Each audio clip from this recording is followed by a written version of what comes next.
Hello, నేను miss రావు. భారతదేశంలో ఉండేటువంటి రాజకీయ నాయకులు వ్యవహరిస్తున్నటువంటి తీరుని చూస్తే కొంతమంది విషయంలో భావదారిద్ర్యం బాగా ఉంది అని చెప్పి అనుకుంటూ ఉంటాం. కానీ అమెరికాలో కూడా అంతకన్నా ఎక్కువ ఉంది. అగ్రరాజ్యం, ప్రపంచానికి అగ్రరాజ్యం.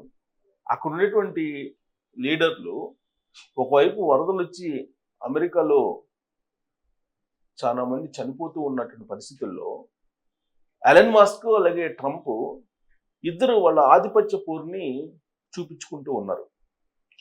బిగ్ బ్యూటిఫుల్ బిల్ ఆమోదం పొందిన తర్వాత కొత్త పార్టీ అనౌన్స్ చేశాడు ఎలన్ మస్క్.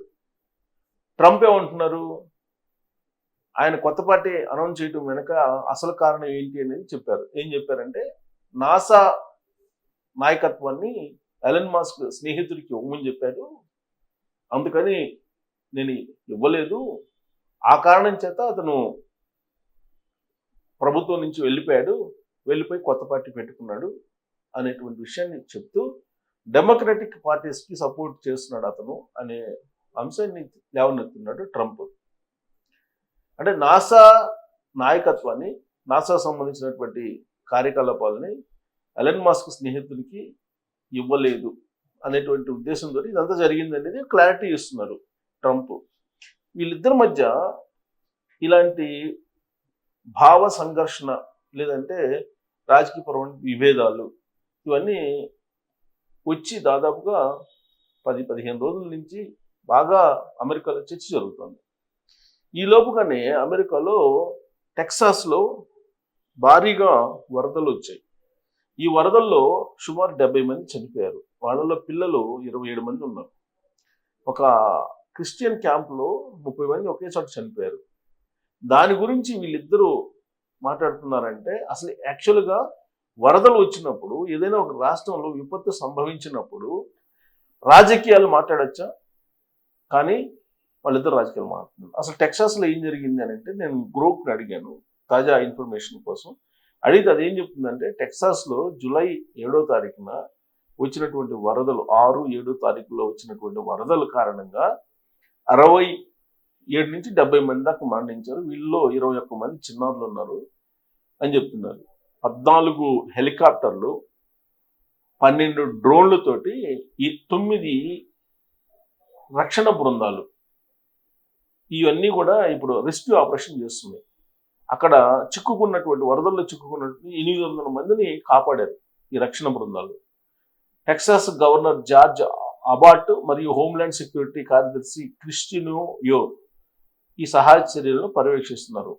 తాజాగా అసలు ఎందుకు జరిగింది, ఇంతమంది చనిపోవడానికి కారణం ఏంటంటే, అమెరికా ప్రభుత్వం వెదర్కి సంబంధించినటువంటి ఇన్ఫర్మేషన్ని ముందుగానే తెలియజేయలేదట. యాక్చువల్గా అమెరికాలో ఒక సిస్టమ్ ఉంది, వెదర్ని ఎప్పటికప్పుడే వాళ్ళకి అలర్ట్ చేస్తూ ఉంటారు మొబైల్స్ ద్వారా. అలాగే ఏ రూట్లో వెళ్ళాలి అనేది కూడా అలర్ట్ చేస్తుంటారు. వరదలు కానీ లేదంటే వర్షం కానీ లేదా ప్రకృతికి సంబంధించినట్టు ఏదైనా గాలులు కానీ వస్తాయని చెప్పి ముందే ఫోర్కాస్ట్ చేసేసి మొబైల్లో వాళ్ళు మెసేజ్ పెడతారు, మీరు ఇమీడియట్గా సురక్షిత ప్రాంతాలకు వెళ్ళిపోండి అని. కానీ ఈసారి అక్కడ అలర్ట్ చేయలేదు అని చెప్పి చెప్తున్నారు.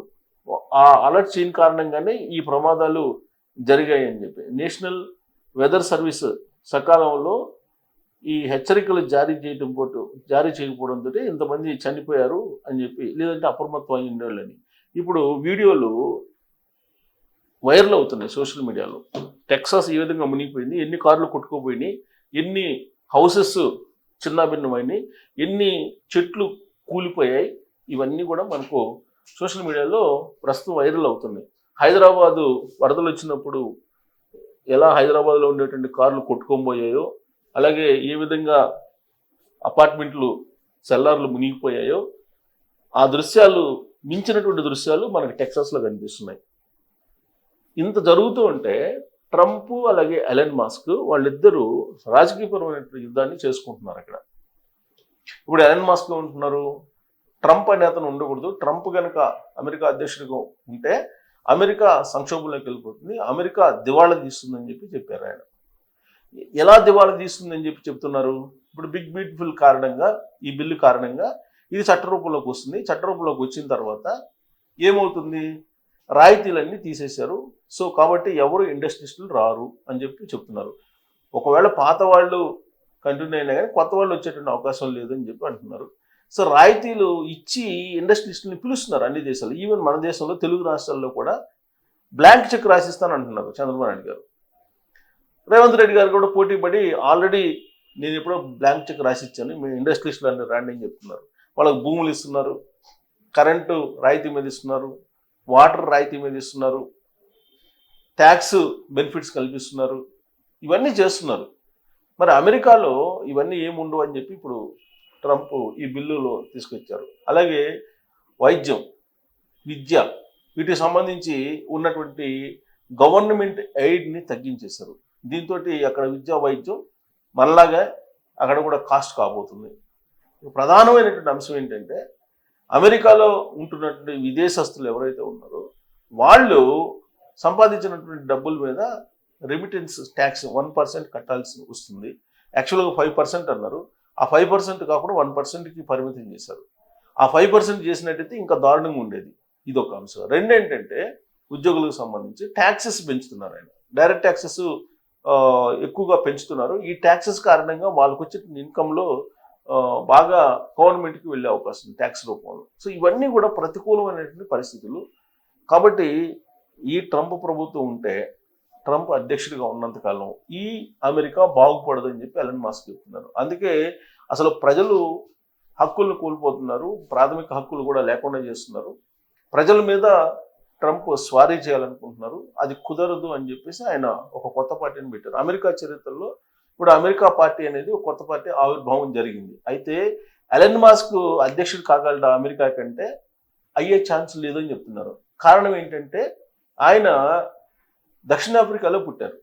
దక్షిణాఫ్రికాలో పుట్టి ఇక్కడికి వచ్చారు. అమెరికా రాజ్యాంగం ప్రకారం అమెరికాలో పుట్టినటువంటి వాళ్ళు మాత్రమే అమెరికా అధ్యక్షుడికి అర్హులు.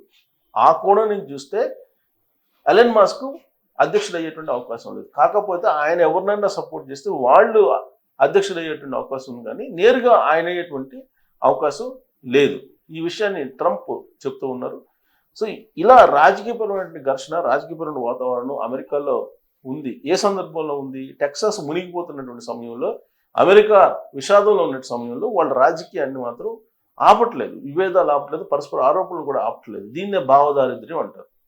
ఇప్పుడు మనకు ఏదైనా ఒక విషాద సంఘటన జరిగినప్పుడు ఇక్కడ కనుక రాజకీయాలు చేస్తే క్వశ్చన్ చేస్తాం, ఏ సమయంలో మీరు రాజకీయాలు మాట్లాడుతున్నారని. భారతదేశంలోనే కాదు, ఇలాంటి అమెరికాలో కూడా ఇలాంటివి కనిపిస్తున్నారంటే ప్రపంచవ్యాప్తంగానే రాజకీయాల్లో కొంతమందికి భావదారిద్ర్యం ఉందని చెప్పి ఈ సంఘటన మనకి ప్రస్ఫుటం చేస్తుంది. సో అమెరికాలో జరుగుతున్నటువంటి అంశాలకి, ఇక్కడ టెక్సాస్లో వరద బీభత్సం, ఇవన్నీ చూస్తే కనుక మీకేమనిపిస్తుంది అనే దాని మీద కామెంట్ చేయొచ్చు. Thank you.